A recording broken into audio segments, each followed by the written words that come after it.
Good morning to all and welcome in maths class. Dear students, आज हम discuss करेंगे chapter 4 worksheet 2 that is related to inverse variation. Firstly we know about inverse variation. Two quantity x and y are said to be in inverse variation if an increase in x causes corresponding decrease in y and vice versa in such a way that x y remain constant, that is x y is equal to k, that is a positive constant। दो quantity x और y को हम inverse variation में तब बोलेंगे अगर हम x की वैल्यू में इंक्रीज करते हैं तो उसके कोरस्पोंडिंग y की वैल्यू डिक्रीज हो या इसका उलट, और इस तरह से इंक्रीज और डिक्रीज हो कि हमेशा दोनों की प्रोडक्ट कांस्टेंट रहे, that is x multiply y is equal to k, that is a positive constant. यहाँ पर हम k को कांस्टेंट फॉर इनवर्स वेरिएशन बोलेंगे। Be remember.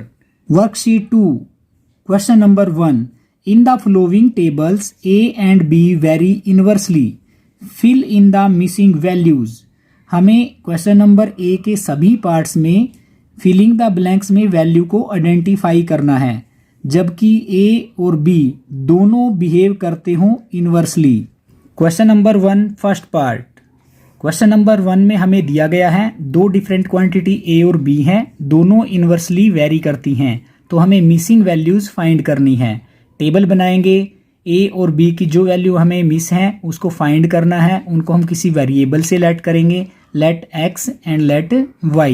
दोनों वेरिएबल डिफरेंट होने चाहिए, सेम वेरिएबल लेट ना करें। Be remember, since a and b vary inversely, ये हमें गिवन है, therefore A B is equal to k constant, that is a positive constant.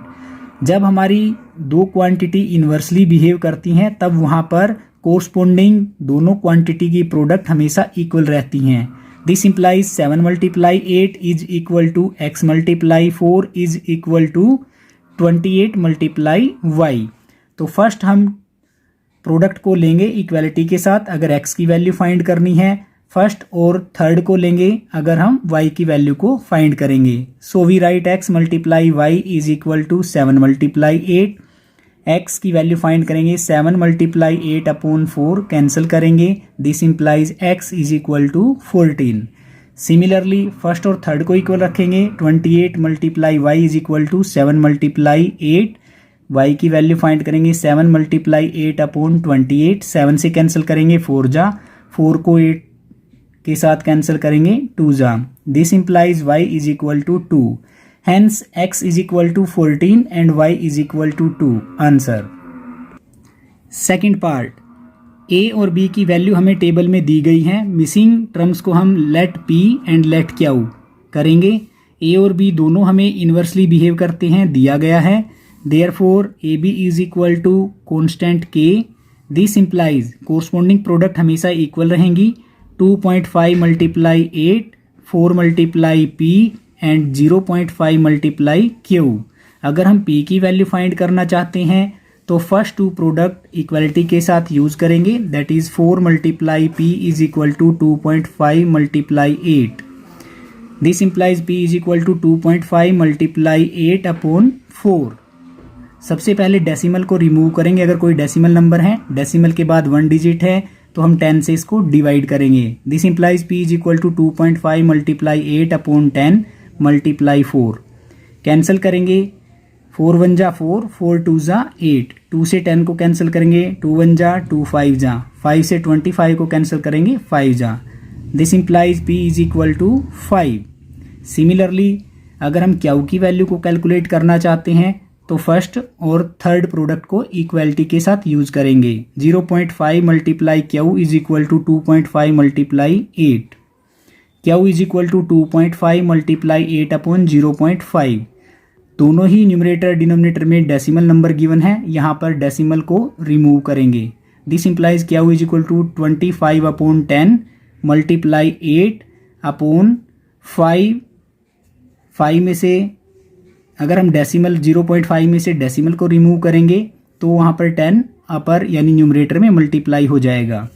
Cancel करेंगे 10 से 10 कैंसिल, 5 1 जा 5 5 जा, this implies Q is equal to 40। Hence P is equal to 5 and Q is equal to 40 answer.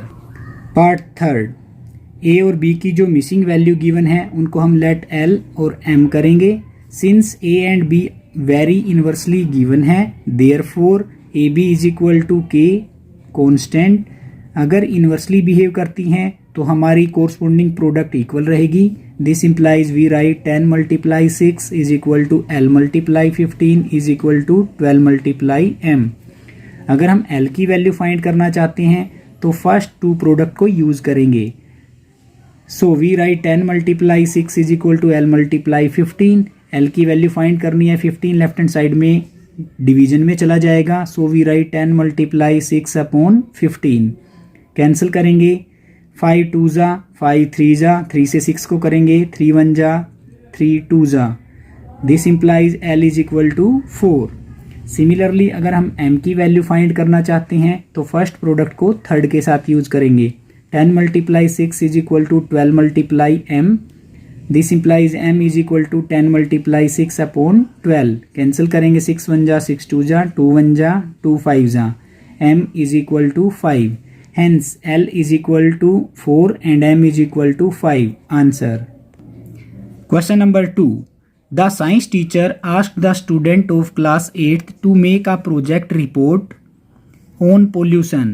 When 10 students work on it, the work get finished in 3 days. How many students are required so that work finishes in 2 days? किसी भी project report के ऊपर 10 student अगर work करते हैं तो वहाँ पर उसे वो 3 डेज़ में कंप्लीट कर लेते हैं। हमें बताना है अगर वर्क 2 डेज़ में कंप्लीट करना हो तो कितने स्टूडेंट उस वर्क को फिनिश करने के लिए चाहिए। So we let the number of students required is equal to x। So हम यहाँ पर टेबल बनाएंगे, 2 डिफरेंट क्वांटिटी लेंगे A and B, A number of students and B days. 10 students project finish करते हैं 3 डेज़ में, हमें नंबर ऑफ स्टूडेंट्स निकालने हैं सेम प्रोजेक्ट 2 डेज़ में फिनिश करने के लिए। अब यहाँ पर B को ऑब्जर्व करेंगे, 3 से 2 में चेंज हुई, डिक्रीजेज। A की वैल्यू हम यहाँ पर ऑब्जर्व करेंगे, 10 स्टूडेंट 3 डेज़ में वर्क फिनिश करते हैं। अगर वर्क 2 डेज़ में फिनिश करना हो तो हमें 10 से ज़्यादा स्टूडेंट्स चाहिए। So value of A increases, A की वैल्यू इंक्रीज हो रही है, B की value decrease. So it is a case of inverse variation, therefore AB is equal to K constant.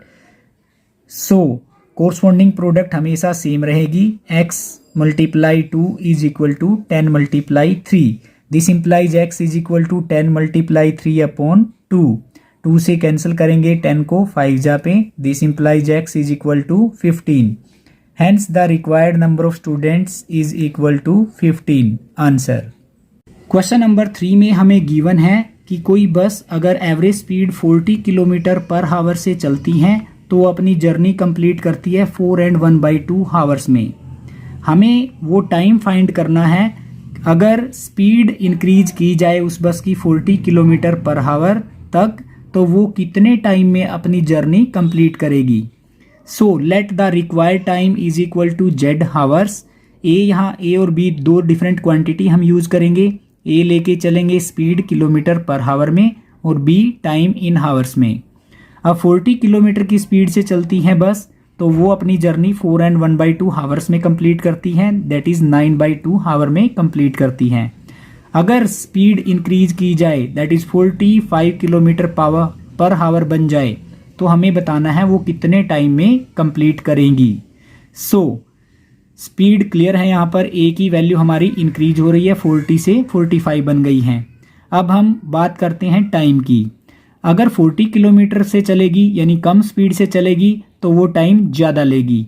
अगर स्पीड बढ़ जाए तो वो नेचुरल है टाइम कम लेगी। इट मीन्स यहाँ पर Z की जो वैल्यू आएगी वो 9/2 हावर से कम होने वाली है। सो B की वैल्यू यहाँ पर डिक्रीज होगी, A की वैल्यू इंक्रीज और B की value decrease. So it is a case of inverse variation. अगर इन्वर्स वेरिएशन का ये केस बनता है तो हम यहाँ कह सकते हैं A B is equal to K a constant. So corresponding product अब हमारी इक्वल रहेंगी क्योंकि यहाँ पर इन्वर्स वेरिएशन का केस है। So we write 45 multiply Z is equal to 40 multiply 9/2। यहाँ पर जेड की वैल्यू फाइंड करनी है हमें। 40 multiply 9/2 and 45 left hand side में मल्टीप्लाई है, राइट हैंड साइड में डिवीजन में चला जाएगा। कैंसिल करेंगे 9 1 जा 9 5 जा 5 2 से कैंसिल करेंगे फर्स्टली 40 को 20 जा, देन 5 से कैंसिल करेंगे 5 1 जा 5 4 जा। This implies Z is equal to 4, hence the required time is equal to 4 hours. Answer. Next question number 4. Disha cycled to her school at an average speed 12 km per hour. It takes her 20 minutes to reach the school. If she want to reach the school in 15 minutes, what should be her average speed? Disha cycle से अपने school जाती हैं। अगर वो average speed 12 kilometre per हावर रखती हैं तो उसे 20 मिनट स्कूल पहुंचने में लगते हैं। लेकिन वो स्कूल अगर 15 मिनट में पहुंचना चाहती हैं तो हमें उसकी एवरेज स्पीड बतानी है। Let the required speed is equal to Y kilometre per hour. A let करेंगे स्पीड किलोमीटर पर हावर के लिए एंड बी लेट करेंगे टाइम इन मिनट्स में। अगर एवरेज स्पीड 12 किलोमीटर पर हावर है तो दिशा को 20 मिनट लगते हैं। हमें वो स्पीड फाइंड करनी है, उसे लेट करेंगे अगर वो 15 मिनट में स्कूल पहुंचना चाहती हैं। पहले बी की वैल्यू को ऑब्जर्व करेंगे, क्लियर है 20, नेक्स्ट स्टेप पर 15 बनी, इट मीन्स डिक्रीजेज। अब एवरेज स्पीड अगर 12 है तो उसे 20 मिनट लगते हैं। अगर वो कम टाइम में पहुंचना चाहती है तो नेचुरल है वहाँ पर स्पीड 12 किलोमीटर से ज़्यादा होगी। So value of A increases, A की वैल्यू इंक्रीज हो रही है, बी की वैल्यू डिक्रीज हो रही है। So we can say that it is a case of inverse variation. Therefore A B is equal to constant, corresponding product हमेशा equal रहेंगी। So we write y multiply 15 is equal to 12 multiply 20। This implies y is equal to 12 multiply 20 upon 15। Cancel करेंगे 5 से, 5 3 जा 5 4 जा, 3 से 12 को करेंगे 3 1 जा 3 4 जा। This implies y is equal to 16। Hence the required speed is equal to 12 kilometer per hour. Answer. Question number 5. If 15 men can repair a road in 24 days, then how long will it take 9 men to repair the same road? अगर 15 man किसी road को 24 days में repair कर सकते हैं तो हमें बताना है 9 मैन अगर रिपेयरिंग पे लगाए जाएं तो वो रोड कितने टाइम में रिपेयर होगा। Question number 5. Let the required number of days is equal to X. A हम यूज करेंगे मैन के लिए, बी यूज करेंगे नंबर ऑफ डेज के लिए। 15 मैन रोड को रिपेयर करते हैं 24 डेज में, 9 मैन हम लेट कर लेंगे एक्स डेज में रिपेयर कर पाएंगे। अब ए की वैल्यू हम ऑब्जर्व करेंगे दैट इज डिक्रीजेज, क्लियर है 15 to 9 में चेंज हुई। बी की वैल्यू हम ऑब्जर्व करेंगे 15 मैन 24 डेज में रिपेयर करते हैं। अगर मैन कम कर दिए जाएं तो वो ज़्यादा दिन में रिपेयर करेंगे, इट मीन्स 24 डेज से ज़्यादा दिन लेंगे। So value of B increases, A की वैल्यू डिक्रीज करती हैं, बी की वैल्यू इंक्रीज करती हैं। So it is a case of inverse variation, therefore A B is equal to constant. Inverse variation का केस है तो कोरस्पॉन्डिंग प्रोडक्ट हमेशा इक्वल रहेंगी। 9 multiply X is equal to 15 multiply 24। X की value find करेंगे 15 multiply 24 upon 9। Cancel करेंगे 3 3 जा 3 5 जा 3 1 जा 3 8 जा। X is equal to 40। Hence the required number of days is equal to 40। Answer. Question number 6. If 30 goats can graze a field in 15 days, then how many goats will graze the same field in 10 days? अगर 30 गोट किसी भी field को 15 days में graze कर पाती हैं तो हमें बताना है कितनी गोट्स चाहिए कि वो 10 डेज में उस फील्ड को ग्रेज कर पाएँ। ए की वैल्यू को हम ऑब्जर्व करेंगे, जैसा कि यहाँ पर दिया गया है 30 गोट्स 15 डेज में किसी फील्ड को ग्रेज कर पाती हैं। अगर उन्हें 10 डेज में सेम फील्ड को ग्रेज करना हो तो नंबर ऑफ गोट्स हमारी इंक्रीज होंगी। इट मीन्स एन की जो वैल्यू यहाँ पर आएगी वो 30 से ज़्यादा होगी। सो ए की वैल्यू यहाँ पर इंक्रीज होगी।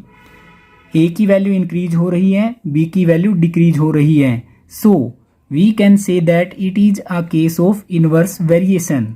Therefore A B is equal to K constant. अगर A B is equal to K है, इट मीन्स कॉन्स्टेंट वैल्यू है, तो नेचुरली कोरस्पोंडिंग प्रोडक्ट हमारी हमेशा सेम रहेंगी, ए और बी दोनों क्वांटिटी की। So we write n multiply 10 is equal to 30 multiply 15। यहाँ से हम n की वैल्यू को फाइंड करेंगे। 30 मल्टीप्लाई 15 अपॉन 10, 10 से 10 cancel, this implies n is equal to 45. Hence the number of goats is equal to 45. Answer. Thank you for watching this video and have a nice day.